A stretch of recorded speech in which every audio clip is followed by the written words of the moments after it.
I'll tell you the story, but you have to promise me I never have to see my father, Joseph, ever again. And then she told them one of the most horrifying stories they had ever heard. An 18-year-old girl named Elizabeth went missing. On the first day she was gone, her friends and family went out looking for her, but they couldn't find her.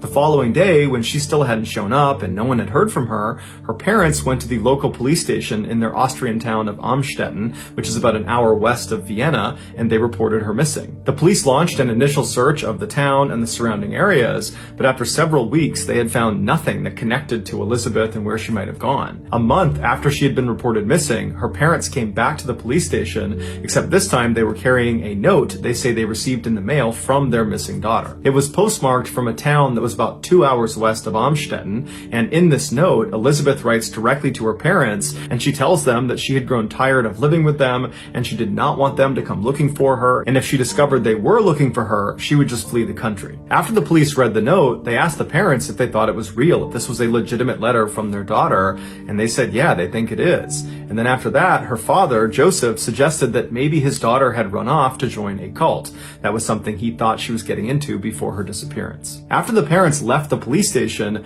the police began conducting interviews with other family members and friends of Elizabeth to see if it was possible that she might have run off to join a cult. And virtually everyone they spoke to said absolutely not. There is no way she ran off to join a cult. And so they decided to look into the young woman's history to see if there was some other reason she might have run off. In their research, they discovered that Elizabeth was one of 7 siblings that all lived together with their parents, Joseph and Rose Marie. Joseph was a successful electrical engineer and real estate developer who was well liked and respected in town, and Rose Marie had gotten married very young at the age of 17, and she had stayed home to take care of the kids. By all accounts, from the outside looking in, they were a very ordinary family, but as the police began to dig deeper and deeper into their history, they discovered there were some big problems behind closed doors. Despite his friendly, outward public appearance, Joseph was actually a ruthless authoritarian when he was home alone with his family. At night, when he came home from work, his wife and his kids would immediately stop whatever they were doing and go silent in hopes they might avoid a beating.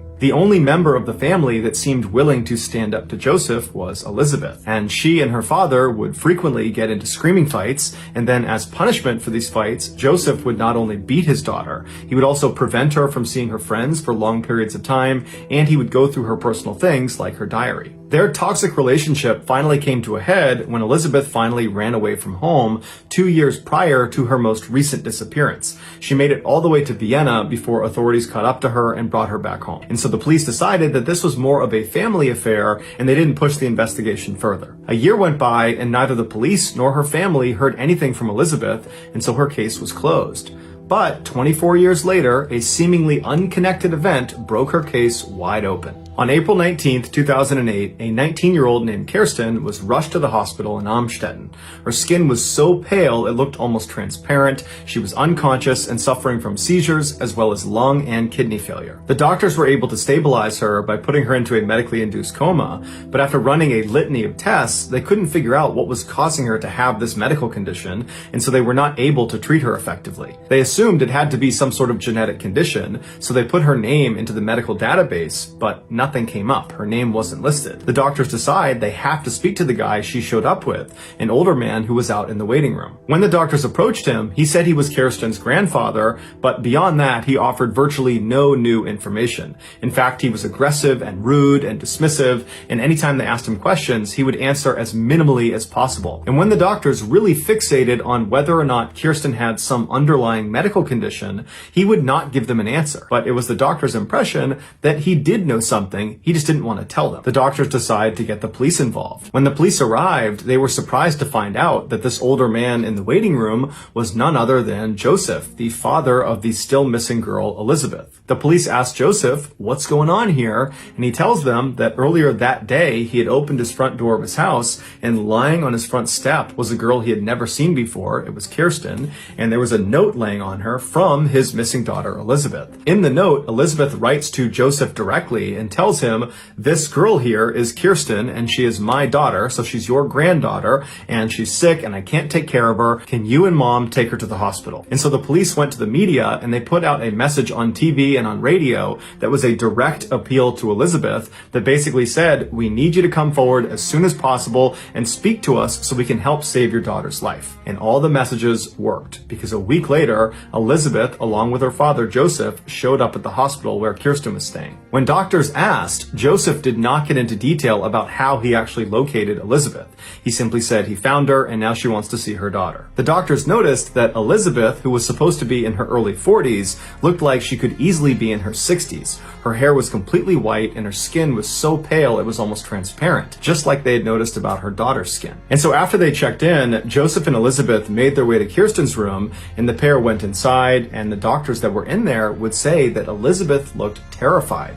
She was hunched over and kind of slouched down, and she wouldn't make eye contact with any of the doctors. And as she was standing there looking at her terribly sick daughter, the doctors began asking her, do you know of any underlying health problems your daughter might have that might help us treat her more effectively? And Elizabeth was so scared she couldn't even talk. And at some point, the questions became too much for her, and she just turned around and walked out into the hall with Joseph. And once they got out into the hall, the police were waiting for them. They had been tipped off as soon as the doctors saw Joseph and Elizabeth come into the hospital. Elizabeth and Joseph were detained and brought to the police station, where they were put in 2 separate rooms to be interviewed. They first interviewed Elizabeth. She was totally mute. And so eventually Elizabeth, in a very small, meek voice, said, okay, I'll tell you the story, but you have to promise me I never have to see my father, Joseph, ever again. When she said this to the police, they could tell she was so scared that they said, okay, fine. You never have to see your father again. We'll make sure of it. Now tell us what happened. After that, Elizabeth clutched her hands. She took a deep breath. And then she told them one of the most horrifying stories they had ever heard. A story so disturbing that it would make headlines all around the world for months. It all began 24 years earlier on August 28th, 1984, the day Elizabeth went missing. On that day, she told police she was at her family home in Amstetten when her father asked her to come into the basement to help him with something. Her father, for the last several years, had been constructing a bomb shelter in their basement, and he was now only one door installation away from being done. At the time, in the early 1980s, the Cold War was still very much on, and so building bomb shelters inside of your home was a relatively common thing. So Elizabeth goes down into her basement and she sees her father standing in front of this empty frame where this door is going to go that leads into the shelter. And so she walks over and steps through the frame into the shelter. She turns around and her father hands her this door, and she holds it in the middle of the frame while he secures it to the hinges. And then once it's securely in place, suddenly he swings open the door, knocking Elizabeth backwards farther into the shelter. And before she could stand back up again, her father had run inside and pushed an ether-soaked towel onto her face, knocking her unconscious.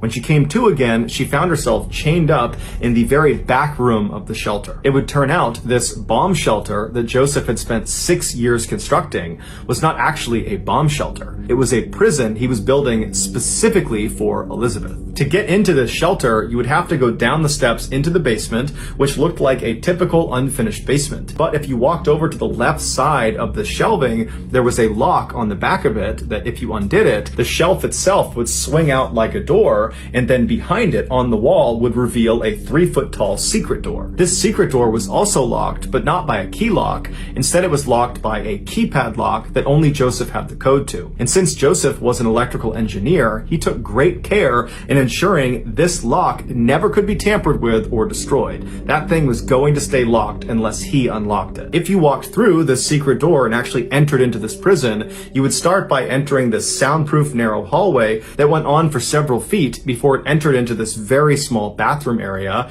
where the bathroom was unbelievably cramped and there was no doors, there was no privacy. And then if you didn't stop in the bathroom and you just kept walking straight through that first hallway, you would reach another hallway that was totally soundproof and narrow, and at the end of that hallway it would feed into a very small bedroom that was so small that it barely contained the one bed that was inside of it, and then off to the right side of that bedroom was another door that led into a similarly sized bedroom. All of the walls of this underground prison were made of thick reinforced concrete. That, combined with the soundproofing that Joseph had installed throughout the entire prison, meant no one could hear Elizabeth's cries for help. Also, the inside of the prison was heavily monitored by Joseph's security system. For the first 5 years of her imprisonment, she remained in that dungeon all alone. Her only connection to the outside world was her father, who would come down almost every night to drop off basic supplies and to assault her. As far as Joseph's wife and his other kids knew, he was just spending all this time in the basement. In 1988, Elizabeth became pregnant with her father's child. She was terrified of the pregnancy and begged Joseph to at least allow her to deliver the child in a hospital. But he refused, and so he gave her a book about childbirth, and he gave her a pair of scissors to cut the umbilical cord, and he said, "Good luck." And so on August 30th, Elizabeth delivered her daughter, Kirsten, alone in that basement. Following the birth of Kirsten, Elizabeth would deliver 6 more of her father's children. In 1996, one of Elizabeth's newborn babies, Michael, was born with respiratory issues, and so Elizabeth pleaded with Joseph to take the baby to the hospital to get help, but Joseph refused. And so 3 days after his birth, the baby died in Elizabeth's arms. In the late 90s, the 6 living children down in the basement were getting bigger and noisier, and so one day, Joseph went downstairs into the basement and he took one of Elizabeth's youngest children away from her. And when Joseph's wife, Rosemary, came home, he put on this elaborate charade about how he had discovered this baby on the front step and that there was a note attached to the baby and it was from Elizabeth, their missing daughter, and Joseph had actually made Elizabeth write out this note and sign it to add credibility to the story. Over the next several years, Joseph would steal 2 more of Elizabeth's young children and then stage having found them on his front step. Rosemary, amazingly, never asked any question. Joseph would admit that the reason he initially imprisoned Elizabeth was because he wanted to completely control her. He wanted to own her. And so he decided that if he could just impregnate her as many times as possible and make her have all these kids, even if she eventually got out of the prison, no man would want her. She had too many kids, and so she would remain his property. And so over the entire time Elizabeth was imprisoned, the nightly assaults by her father never slowed down. They happened thousands of times. 24 years after Elizabeth had originally been captured by her father, her oldest daughter, Kirsten, becomes extremely sick, and Elizabeth convinces Joseph to bring her to the hospital. Once police found out about the secret prison, they rushed to the house and they freed the last 2 remaining children that were still there. When they brought them to the hospital, the youngest of these 2 kids, who was 5 years old, he didn't speak the entire time. He just pressed his face up against the glass of the car window and he stared out in utter amazement, because to that point in his life, he had never actually seen the world. And then a couple days later, Kirsten would come out of her coma and she too would have a chance to be reunited with all of her siblings. It would turn out she was suffering from a severe vitamin D deficiency. How could Elizabeth's mother, Rosemary, not know what was going on in her basement? And they investigated her and they ruled her out. And they said she's not at fault here, she's a victim too. She had been so badly abused by Joseph that she lived in fear of him. And so when he forbade her from ever going anywhere near the basement, she listened. Joseph had over 100 people rent out a room inside of his house that was right over the basement. And in those 24 years, not one of those tenants ever said Joseph was acting strangely or complained about strange noises coming from the basement. However, one tenant who was there for a 4-year stretch had a dog with him the whole time, and every night the dog at some point would suddenly stand up, its ears would prick up, and it would start growling like it heard or it saw something. Later on, when that tenant figured out what was actually happening inside the house while he was there,